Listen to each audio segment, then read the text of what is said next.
Vanderelst. My name is Anne Vanderelst, and you can read a title. You know what we're doing here today. Intros are overrated. Let's get this show on the road and discuss every difference between Wicked the stage musical and Wicked the movie musical. The film instantly diverts from the stage version with a slow panning opening shot of the crime scene of Elphaba's demise. Which is a fun choice because it's kind of like, if you know, you know. To be honest, 90% of that audience, if not more, already knows Wicked front to back. But you know, for the few newbies, it'll be a fun little plot twist to look back on. This shot is accompanied by a radio announcement from Galinda saying the Wicked Witch is dead. I think it was a smart choice to add this radio announcement just to set like the context straight away. And I don't know, there's just something about it being a radio announcement that feels like very dramatic. Is that a thing? I don't know why that is. Why are radio announcements like synonymous to drama? Then the flying monkeys break through the window, which is honestly the last thing the window maker of Oz needs. Like, it's been already quite a busy year for them. We transition to Oz, where on the way we get a sneaky little shot of people escaping on a horse. And also a glimpse of Dorothy and her gang on the yellow brick road. I loved that the filmmakers straight away capitalized on the fact that movies do possess the ability to depict the larger-than-life quality of this story. I gotta say though that watching the stage opening after watching this opening was pretty freaking underwhelming. We just get some flying monkeys doing a little boogie on the stage and then No One Mourns the Wicked starts. Yeah, they tried. The radio announcement at the beginning of the film has a little knock-on effect. In the stage musical, an Ozian interrupts Galinda's singing by asking exactly how dead the Wicked Witch is. But seeing the film has already addressed this in the radio announcement, the Ozian now interrupts Galinda by singing No One Mourns the Wicked. It really is just the tiniest snippet moved forward ever so slightly, but I don't know. To me it was exciting because I was like, alright, you understand what you're doing, you understand this new medium you're working in. I'm excited, I'm ready, let's go for it. And let me tell you, they went for it. Sometimes a bit too much, perhaps. Like, there was just so much to see all the time. Like, there were posters being ripped off, wash basins, flowers being thrown in the air, multiple choreos happening all at once. Oh my god, like, I didn't even know where to look at some points. Like, I get it, we want to convey how happy the Ozians are that the Wicked Witch is dead, but I don't know, yeah, slightly overwhelming? Was that just me? Is that a me problem? Right, this isn't a difference between the two versions, but allow me to be a geek and talk about the way the dance between Elphaba's mum and the wizard is shot. It's honestly divine. So playful the way it's done in one shot with close-ups of the green elixir sliding across the table. They add little jokes like the bums bouncing on the piano, but still stay true to the wizard's mysterious depiction by having him dance with his back towards the audience. Chef's kiss. Truly, a blueprint for how movement should be translated to film. Thank you very much for allowing me that indulgence. Let's get back to the changes.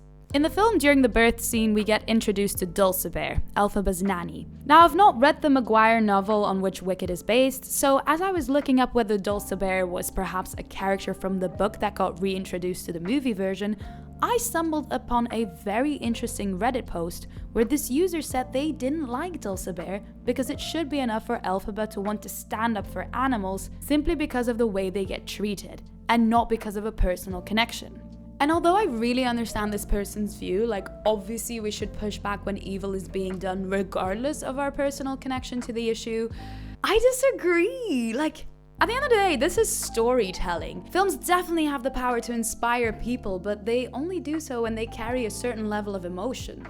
It's way easier for people to understand and connect to Elphaba if she has a deeper motivation to help the animals, than simply because it's the right thing to do. We need her to be relatable, not self-righteous. Obviously, Elphaba also stands up for the animals because she knows what it's like to be oppressed, but I still think adding Dulcibear's character is an excellent choice. I really enjoyed that extra layer of an animal being the only one to be kind to her in the past, to really drive home her motivation to stand up for the animals. Just a tiny difference, but you know, it's an unnecessarily detailed comparison, so really, what did you expect? In the birth scene in the musical, the word green gets sung in this extremely dramatic way. Unnaturally green! I'm sure you know which bit I meant, but you know, I couldn't help myself. In the film, it's simply a confused observation. Green. Now, I don't know if John M. Chu maybe has always hated how exaggerated this note is in the stage version, or perhaps he wanted to play a little trick on the audience by subverting the expectation, but I think the most likely answer is that he felt like there was no need for this dramatic note, as we have the close-up of their faces to tell us how strange this occurrence is. When Elphaba's father orders Dulcibear to take Elphaba away right after she's born, Elphaba performs her first magic by shooting objects into the ceiling, which obviously aggravates Elphaba's father even more, but in turn we do get a nice little moment between Dulcibear and Elphaba. In the musical, we don't see Elphaba perform any magic up until the point that she arrives at Shiz University. Because the movie has twice the amount of time to tell the same story as the stage version does, they decide to flesh out Elphaba's past a bit more by adding a scene between Elphaba and her sister Nessarose as kids. Quick side note, how cute is the kid playing Nessarose? Yeah. Her comedy skills are gonna take her far, let me tell you that. In this scene, Elphaba explains how the wizard arrived to Oz in a balloon from the sky. This hot air balloon visual carries on to become a sort of symbol for the idealized version of the wizard. Someone magical who can grant your deepest heart desire. So a big alteration the movie makes is that Elphaba isn't actually attending Shiz at first. She's simply there to drop her sister off. But then when her father gets overwhelmed by worry, he orders Elphaba to stay the first couple of days to make sure Nessa is settling in well. When Elphaba then gets overprotective of Nessarose and in a fit of anger performs magic, Madame Morrible asks her to stay and to become her private student. In the musical, Elphaba and Nessarose both attend Shiz straight away, but their father makes it very clear here as well that the only reason she's attending this school is to look after Nessa. I think this change was made for two reasons. One, to highlight Nessarose's struggle in search for independence, and secondly, to amplify Galinda's despise for Elphaba. Galinda would love nothing more than to be taught by Madame Morrible, who rejects her with the excuse that she's not taking on any students at the moment, only to then contradict herself straight away by going out of her way to enroll Elphaba. I like that the film subtly raised the stakes a bit and really invested a bit more in Elphaba and Galinda's relationship starting off on the wrong foot. Besides giving their rivalry a bit more depth, they also add some dialogue where Elphaba calls Galinda out for her kind offer to degreenify her even though she doesn't possess that skill yet. And the writers even plant a little nugget for the Wicked superfans. Galinda says she doesn't care what people think about her, and Elphaba disagrees. A little piece of dialogue that comes back later in the Ostos ballroom, but then swapped. Then it's Galinda saying it about Elphaba. Then we get the classic movie to musical adaptation move. Two characters merge into one, but then obviously this time it's reversed because we're going from stage to movie, so one becomes two. I've definitely made that way more complicated than it should be. I'm basically just trying to say that there's an extra character.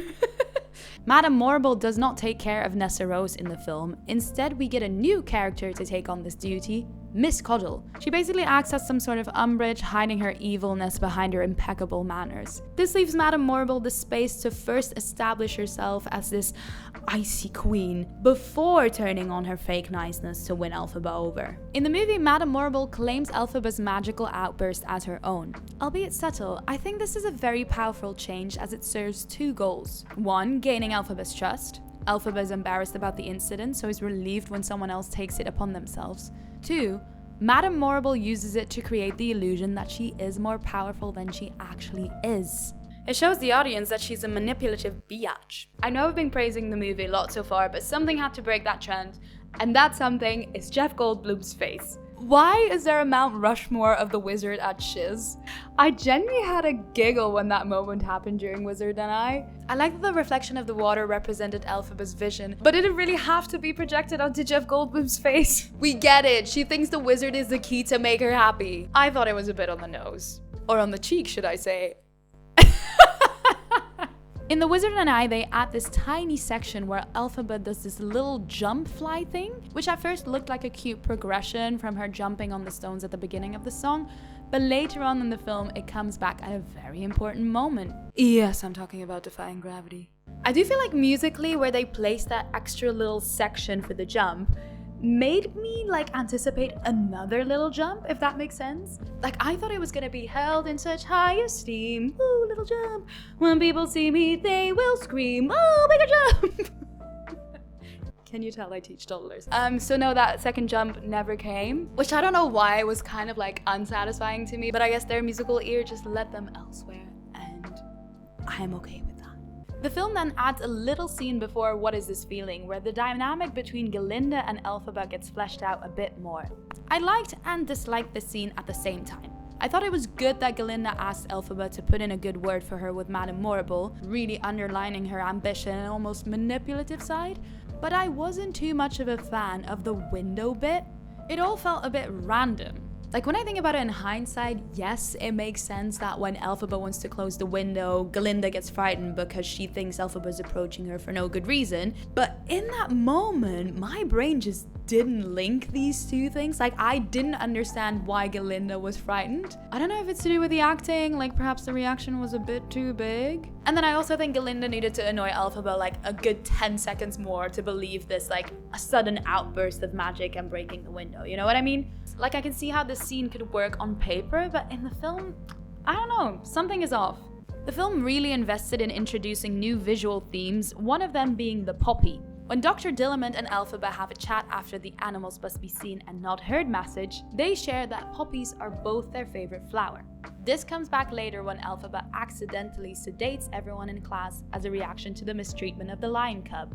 I appreciated the thought that went into this visual cue, but I wasn't smitten with it at first. For me, it just felt a bit too formulaic, but perhaps that's more to do with the oversaturation of visual themes and not necessarily with this one in particular, if that makes sense. But then when I did some research and understood that the poppy harps back to the original source material, The Wizard of Oz, I was pleasantly surprised.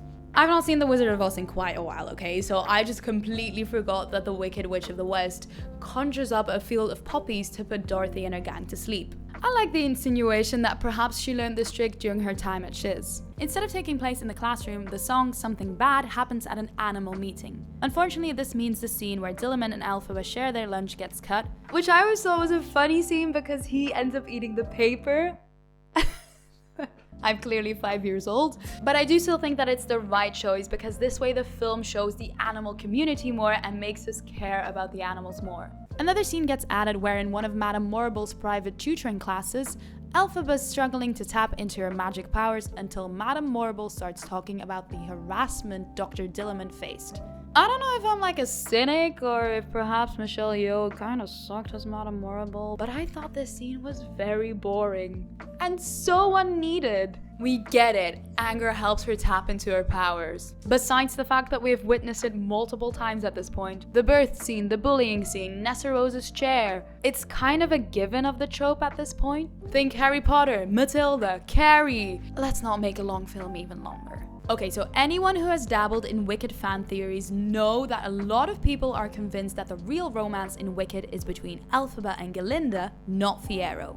Obviously, nothing was ever canonically addressed, but I have to say, once you notice it, it's kind of hard to unsee. Which, if anything, clearly is a sign that Elphaba and Fiyero's romance in the stage version isn't executed well. So I think it was a good call on the writer's behalf to really go full in on the love triangle by adding a bit more oomph to the meet-cutes. Instead of nearly running over Elphaba with his vehicle, Fiyero nearly tramples Elphaba with his horse in the woods at night, and their subsequent dialogue is a bit extended. Galinda, on the other hand, gets an extended seduction mode montage when Fiyero's arrival is announced at Shiz, which I guess isn't really a meet-cute, but it's a really fun scene anyway. Like I said, investing a bit more in these romances makes sense, but also showing us the meetings back to back is such a clever choice because instantly us as the audience is like, wait, who am I meant to be rooting for? The right answer obviously being Gelsi. So then we get Dancing Through Life, which is exquisite in the film. The person who came up with the circular library idea is a genius and needs a raise, and perhaps we should also award them the Nobel Prize because oh my god, I loved it. Galinda tells Bok to ask Nessarose to the Elfdust ballroom. She then gives her ugly black hat to Elphaba. That all stays the same. We get some filler shots of everyone getting ready for the Elfdust, which I thought was a bit unnecessary.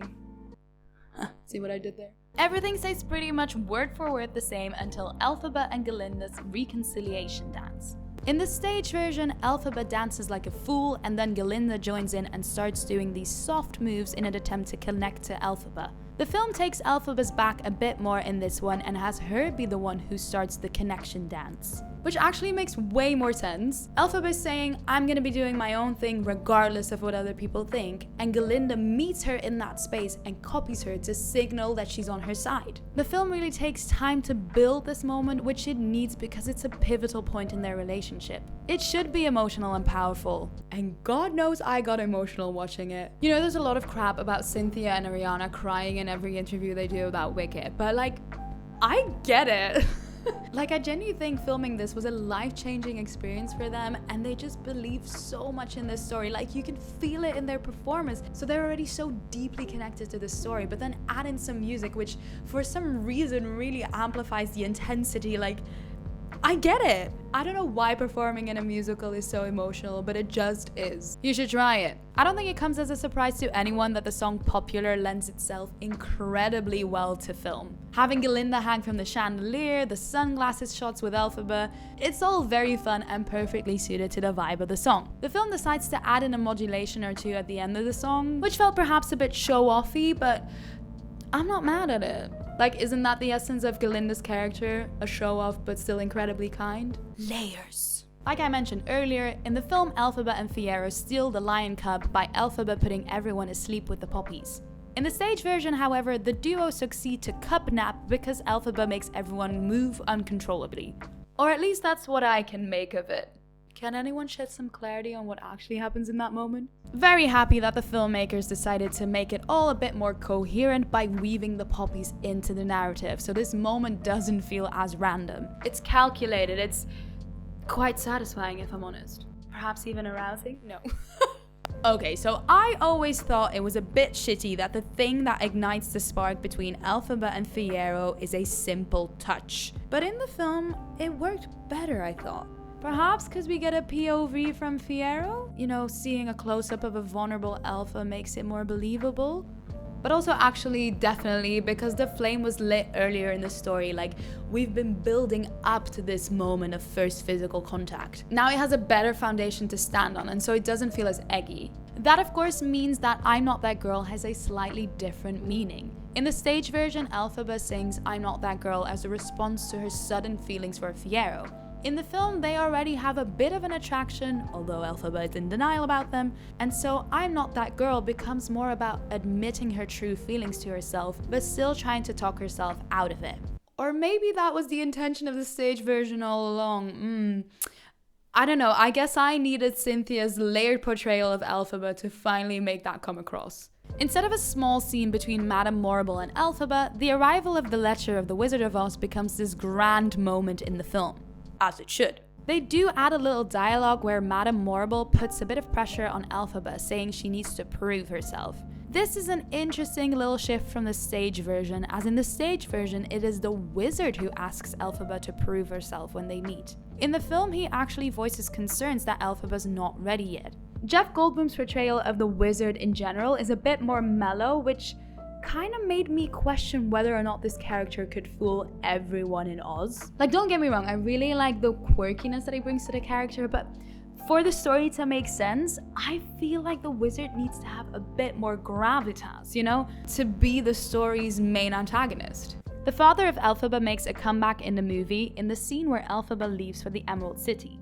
Interestingly though, we don't get an interaction between him and Elphaba, but with Bock about his dearest Nessarose. This scene replaces the moment in the stage musical where Bock gets angry at Galinda for mispronouncing his name and Nessa tries to console him. So essentially in the film, Nessa is still unaware of Bock's feelings for Galinda, whereas in the stage musical she knows something is off and she blames herself. I'm very curious to see what they're gonna do with Nessarose's character in the second film, because I liked what they added to her journey in the first film, it being more about her independence. She doesn't make much of a character arc though. By changing the scene, they kind of keep her in the same place, like she's not jumping any hurdles yet. Moments later, we do get a shot of Nessarose clocking that Bock is perhaps a bit too supportive of Galinda's name change, so there's at least a hint of what's yet to come. In the stage version, Elphaba invites Galinda on her trip to the Emerald City in order to make her feel better about Fiyero being distant. In the film, they take full advantage of the medium by having Elphaba decide to invite her whilst the train is already moving, filling that moment with a bit of action, raising the stakes by adding in a moving train. Something which obviously would be very hard to achieve in a theater setting, especially seeing the train is only used for one scene. That would be one giant bite out of the budget that would be hard to justify. In a way, obviously, it's kind of the same for the film, like the train's only being used in this moment, but films usually have these type of budgets. And also films kind of have an obligation to fulfill a certain level of realism. In theater, realism is suspended anyway, because the people are right there and they're performing the same thing every evening. So, logically, this is make-believe, this isn't real. So some dry eyes and a choo-choo sound is enough for everyone to understand that we're on a train platform. But it also means that the excitement of a last-minute jump on a moving train is something that's very hard to achieve in a theater. I didn't say it was impossible though. Thankfully, the film adds a whole section to One Short Day where the Grimmerie lore gets explained, something which is painfully missing from the stage musical. And of course, they take that opportunity as well to deliver us the cameos we were all waiting for, the OG witches Idina Menzel and Kristen Chenoweth. But did you also notice another sneaky cameo? I missed it the first time I watched the film, but hiding under that big mustache of the man that says, "The wizard will see you now," is Stephen Schwartz. I love it when writers have little cameos like that. I definitely do the same. But I'm an actor and I have a YouTube channel, so a level of self-obsession is implied. After we meet the wizard, he shows Elphaba and Galinda his model of the Emerald City with a road going through it. They get to adjust the color until they decide yellow is the best choice. Okay, let's just state the obvious. This scene is only here to pander to the audience. Did we really need to see the moment they decide to make the brick road yellow? Will that serve the story in any way, shape, or form? I guess we'll have to wait for the sequel to be sure. In the stage musical, Madame Morrible reveals that the wizard has made her press secretary and says the line, "If you do something for the wizard, he'll do much for you." I wonder why she's saying that. It's so Elphaba performs a levitation spell on the monkey. In the film, Madame Morrible is there because she doesn't want to miss Elphaba's big moment, which for me was enough really. Later on we get that she's in on the evil plan against the animals, so we understand why she joined. To highlight Madame Morrible's toxicity, the film has her order Galinda to get Elphaba to come back, imposing her power over her yet again. Plus, we get a scene where Madame Morrible tells the monkeys that Elphaba is the enemy responsible for their transformation. Again, the film doesn't seem too interested in painting the wizard as the evil genius, but more so Madame Morrible. It's making me think that she's puppeteering him as well. Is she? I can't remember this from the stage musical. So I mentioned the hot air balloon somewhat symbolizing the idealized version of the wizard. This comes back when Elphaba and Galinda try to escape the Emerald City. In the tower, they find an old hot air balloon and light it. Seeing we now know the wizard is a fraud, it makes sense for it to burst, leaving Elphaba and Galinda to find a different way out. This scene obviously adds a lot of action, but also shows that at this point, Galinda is still willing to make the jump for Elphaba. She physically jumps on a moving hot air balloon, just like earlier when she jumped on a moving train, which is a nice little touch because we know that later on she will not jump on the broom. Rule of three, say what? Okay, we have to talk about Defying Gravity because it was so powerful in the movie. But I do think that they milked it a bit too much. Alright, we got a little bit self-indulgent, I get it. It's only one of the most iconic songs of musical theater, but still, I wish they would have held back a little bit because I do think that overall it takes away from its power. Let's talk about the good things first. I absolutely loved the close-ups of Cynthia. My god, the moment when she realizes Galinda isn't coming with her. This woman is talented. I actually think they both sang and acted this whole scene so well. I'm getting emotional even just thinking about it. Visually, the whole of Defying Gravity worked incredibly well on film because now we could actually see the guards storming the tower. We can see the magical broom. Elphaba actually flies. All of these elements finally have the magnitude that the story calls for. I also absolutely adored the fact that Elphaba's little jump they put in the Wizard and I comes back here to mark the moment she starts to fly. Brilliant. Now on to the things I didn't like as much. I felt like the filmmakers went a bit overboard with their different add-ons and it interrupted the flow for me. The two main bits that should have been left out for me was number one, her falling out of the window and seeing her younger self as her reflection in the building. Elphaba literally just said, it's the wizard who should be afraid of me. Plus, she had her wizard and I jump to show that she can fly. She has fully stepped into her power. To instantly take that away by adding in this falling scene just makes the other moments less meaningful, you know? Was she lying in those previous bits? Or weren't they enough for her to truly feel powerful? Also, the whole seeing your child self as a reflection is a bit of a cliche.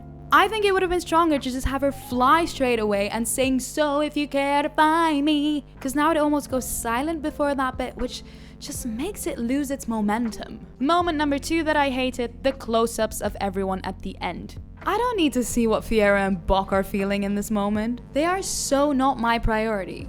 I enjoyed Madame Morrible giving Galinda a hug, very nice hint of what's to come. Elphaba's father having a heart attack over the news is nice as well, but could those moments have been worked into another section? I don't think we needed another set of unlimiteds. Apparently there is such a thing as too many unlimiteds. Who knew? Again, that intermezzo cuts the flow of the song. We need to get quicker to the "and nobody in all of us" bit. I remember watching it and really starting to well up, you know, getting ready for that big cry, for it to just be cut short by these random glimpses of the other characters. Like, it was almost like emotional edging. In conclusion, I think that most of the alterations that the movie made benefited the story. In my Wicked Predictions video, I said that the movie will be good because it's in the hands of people with an actual background in musical theater, and I'm so glad to see that this prediction came true. Magical worlds obviously suit the medium of film very well, so a Wicked movie adaptation was bound to happen. I'm just so relieved to see that it wasn't a pure financially driven project. They clearly honored the source material so much that they only made alterations that would serve the story. This goes for the big changes, like giving the animals more of a presence, by having Fiera's horse speak, by having an animal band at the Ozdust, by seeing the hurt in Cherry's eyes when the wizard speaks on his behalf. All of this makes us care about the animals way more, and therefore we relate more to Elphaba's mission. But also in smaller details, it's easy to see how much consideration went into this film. I'm thinking of the way Fiero's lankiness is already very present in the choreo, almost reminiscent of a scarecrow. I think it's a great film, albeit a bit too long at points. I cannot wait to watch the second film and then to watch both films back to back. Who knows, even maybe add on the stage version. Who am I kidding? I don't have the attention span for that. But as always, I would love to know your thoughts. Did you love? Did you hate? If so, why? Usually I compare musical adaptations to their original film, so it was interesting to this time turn it around. If that's something that might interest you, I will link my playlist here. And I would love for you to join our musical theater community here on YouTube by giving me a little subscribe. I try to post every 2 weeks, so you know, the next one will have to be something Christmassy. Anyone any ideas?